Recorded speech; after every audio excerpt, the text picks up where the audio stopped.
Ladies and gentlemen, brothers and sisters in Christ, today I want to speak directly to your heart because I believe some of you are standing on the edge of a breakthrough. You've been praying, you've been waiting, and you've been wondering if God has forgotten you.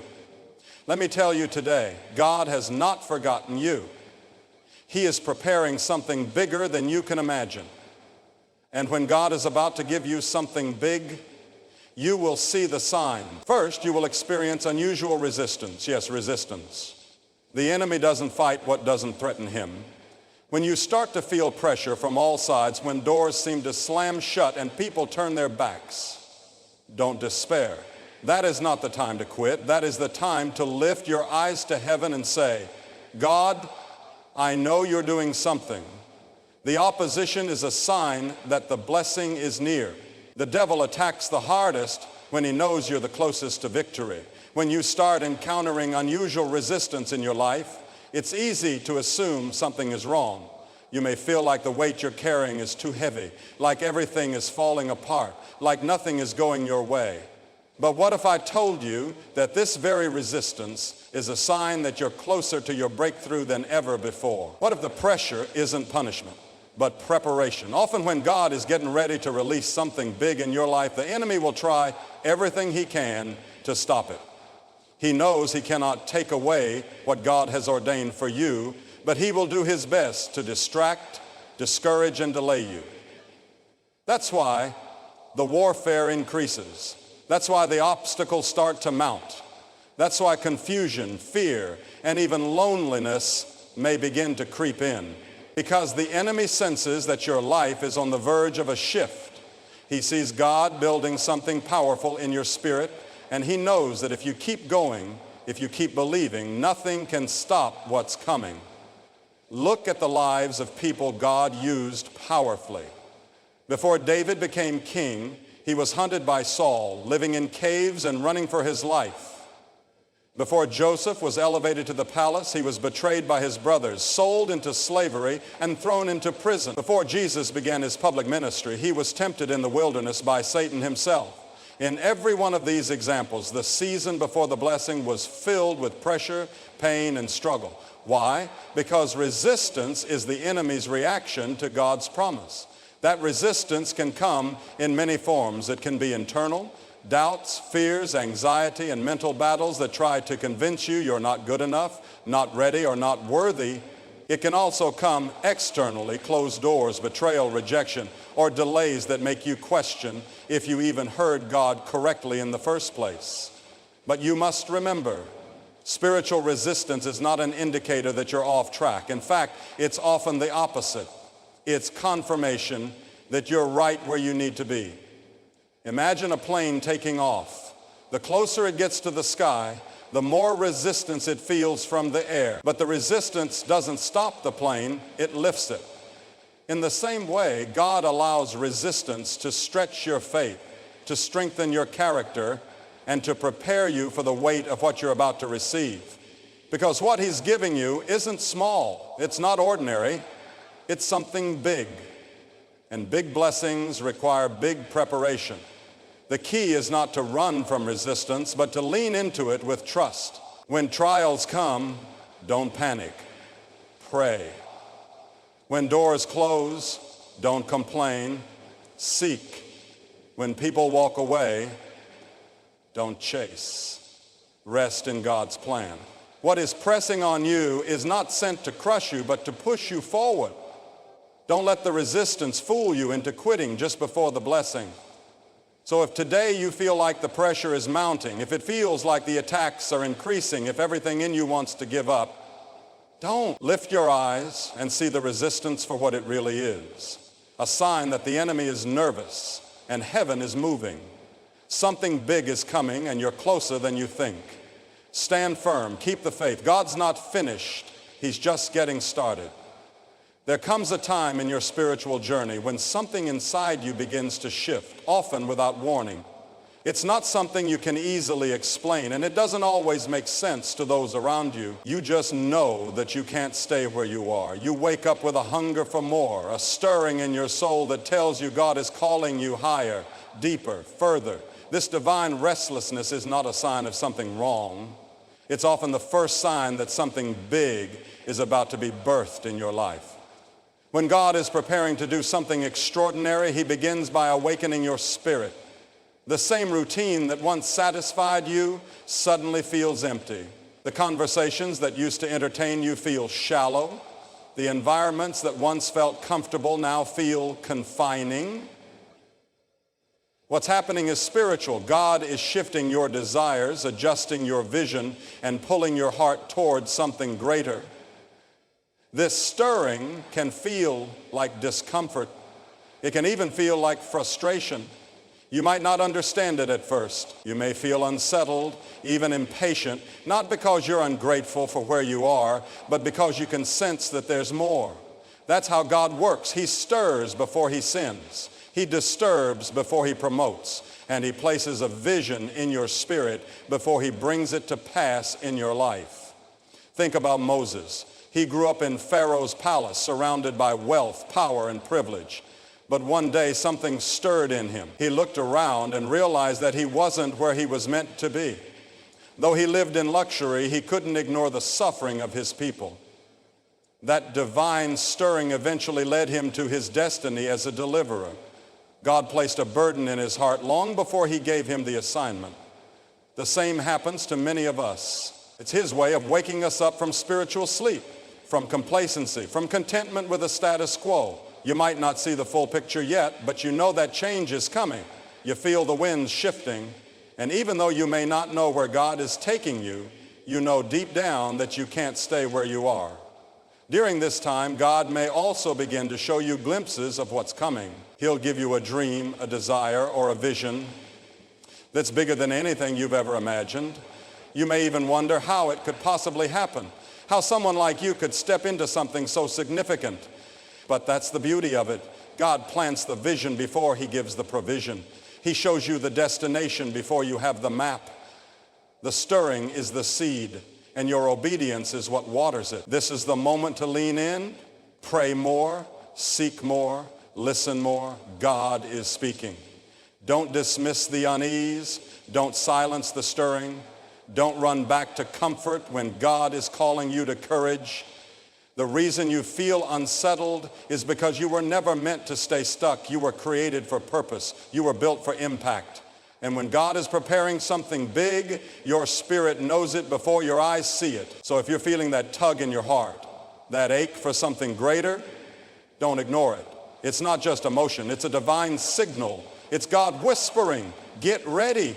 The stirring in your spirit is heaven's announcement that your next season is on the horizon. Stay sensitive, stay surrendered, because what God is about to do in you and through you is greater than anything you've known. When God is preparing to release something significant into your life, one of the most painful and misunderstood signs is the removal of people, things, or opportunities that once felt essential. It can feel like rejection, like loss, like everything you thought was stable is suddenly slipping through your fingers.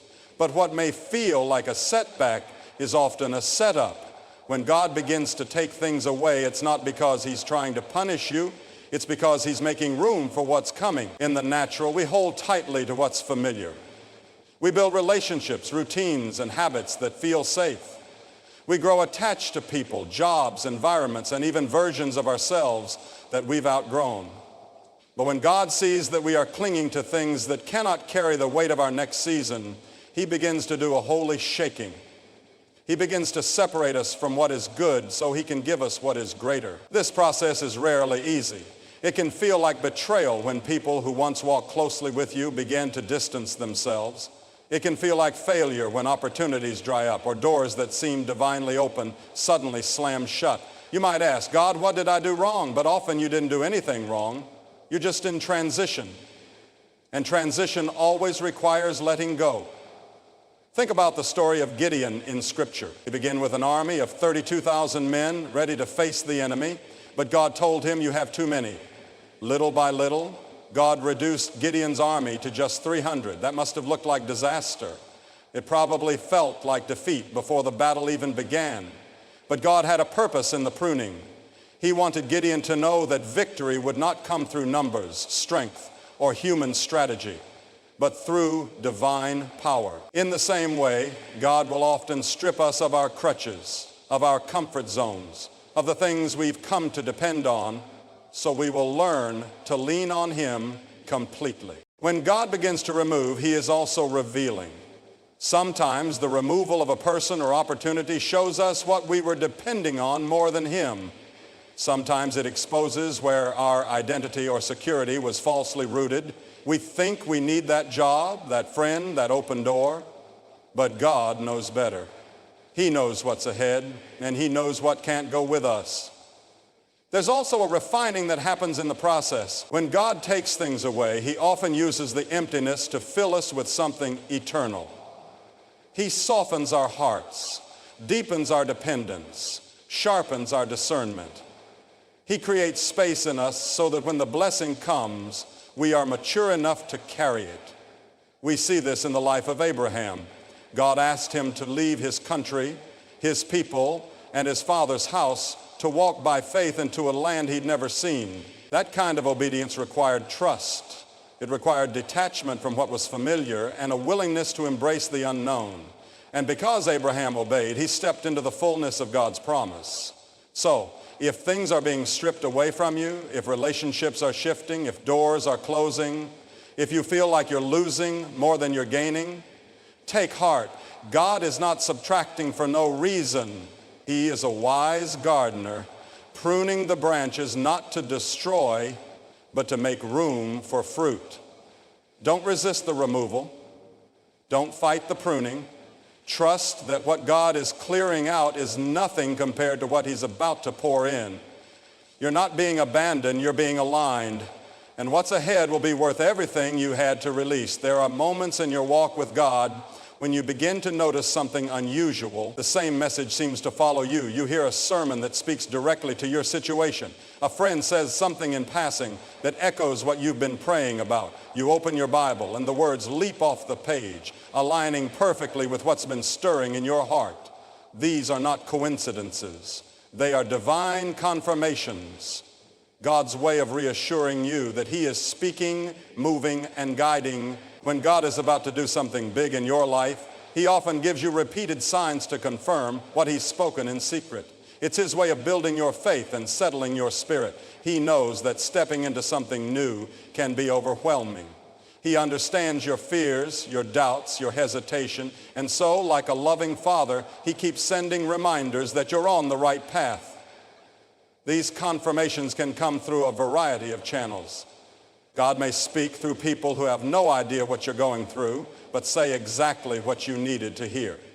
He may confirm things in prayer, through dreams, or even through unexpected situations.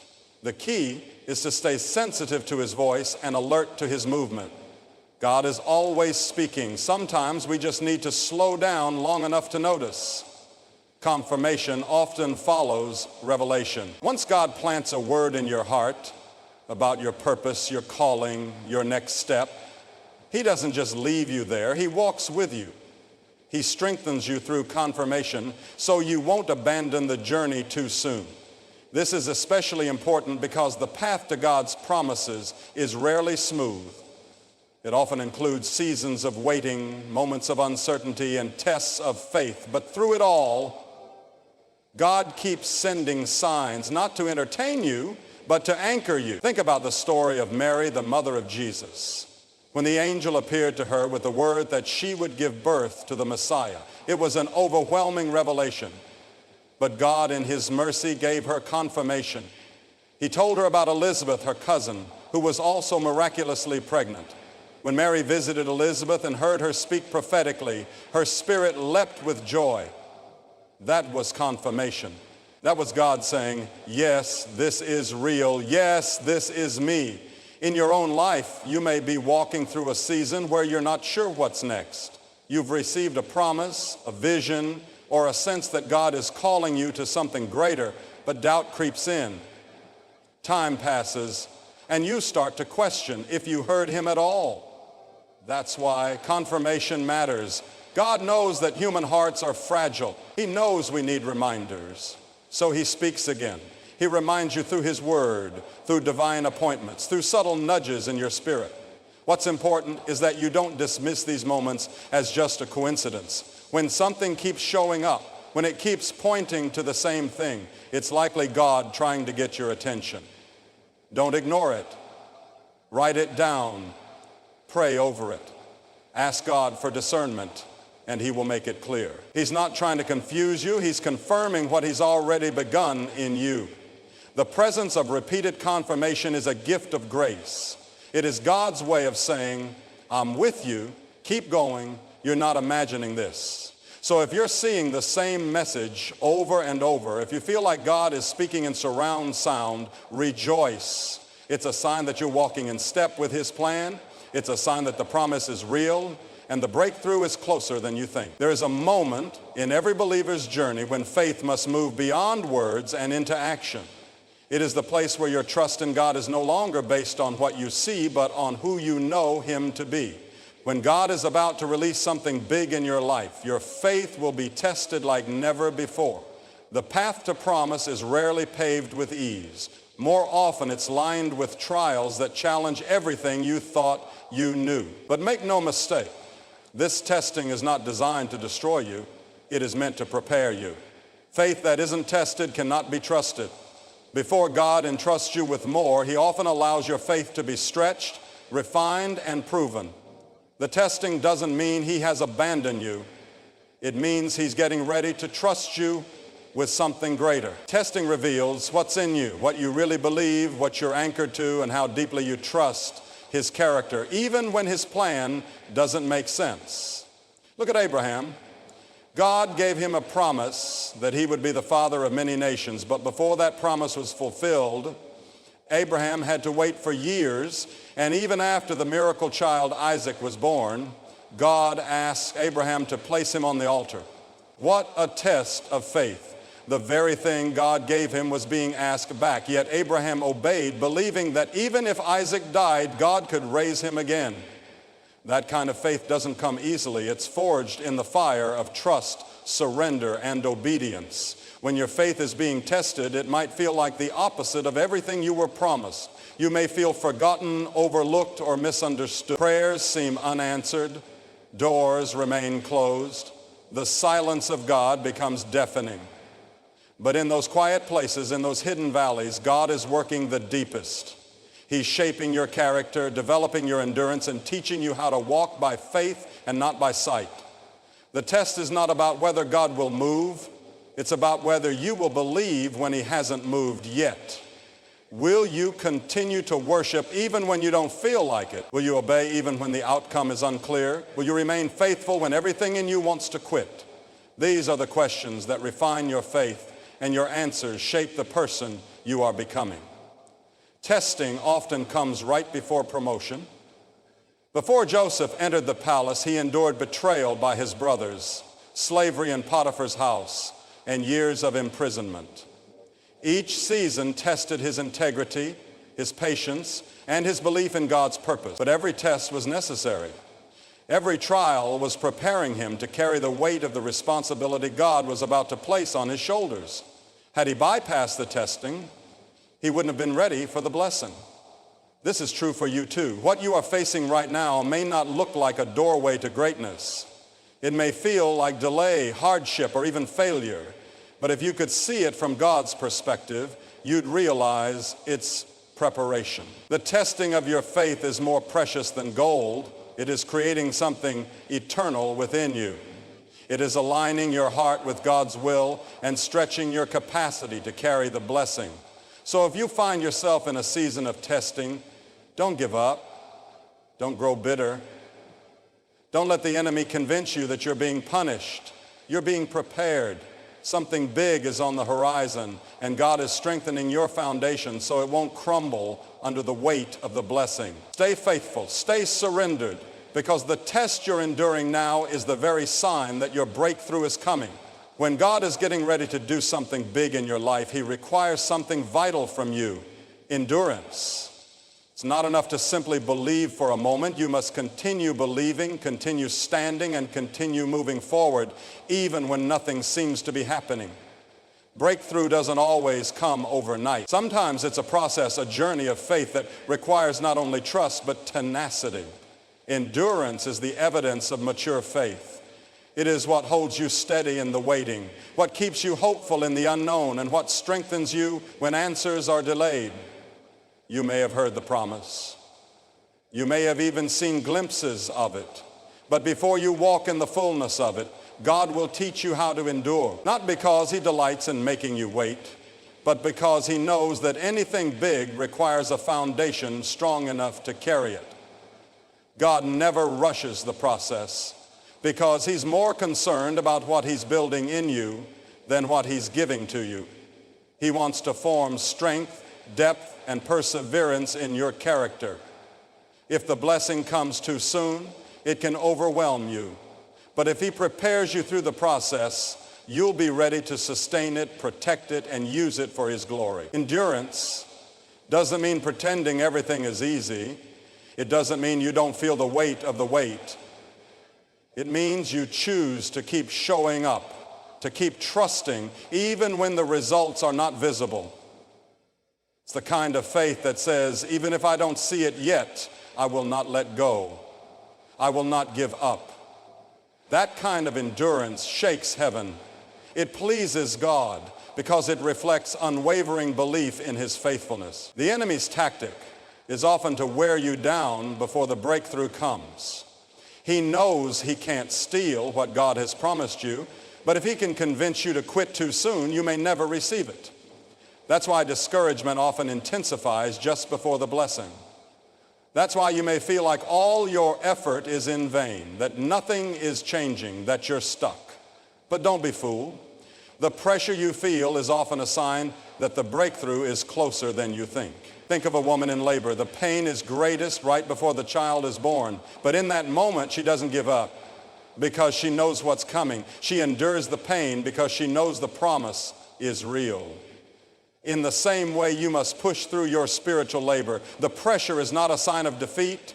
It's a sign that you're about to give birth to what God has planted in you. Throughout Scripture, we see that those who endured were the ones who inherited the promise. Noah endured years of ridicule while building the ark.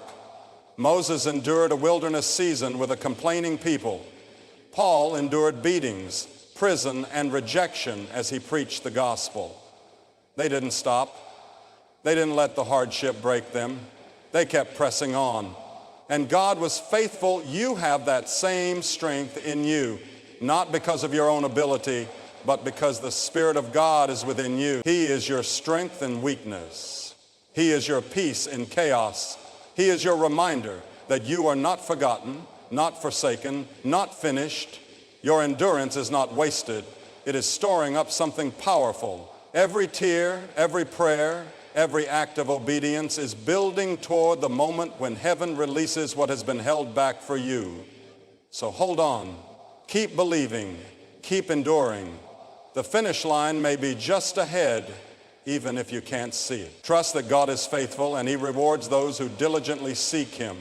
What he started in you, he will complete. And when it comes, it will be more than worth the wait. You said when God is preparing to do something big in your life, he often reveals it through signs, stirrings in your spirit, divine separations, repeated confirmations, tests of faith, and the call to endure. These are not random moments, but divine indicators that something greater is on the horizon.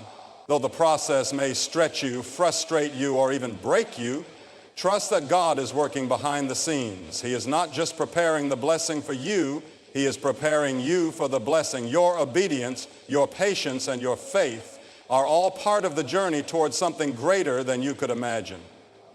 Don't ignore the signs. Don't grow weary. And above all, don't give up.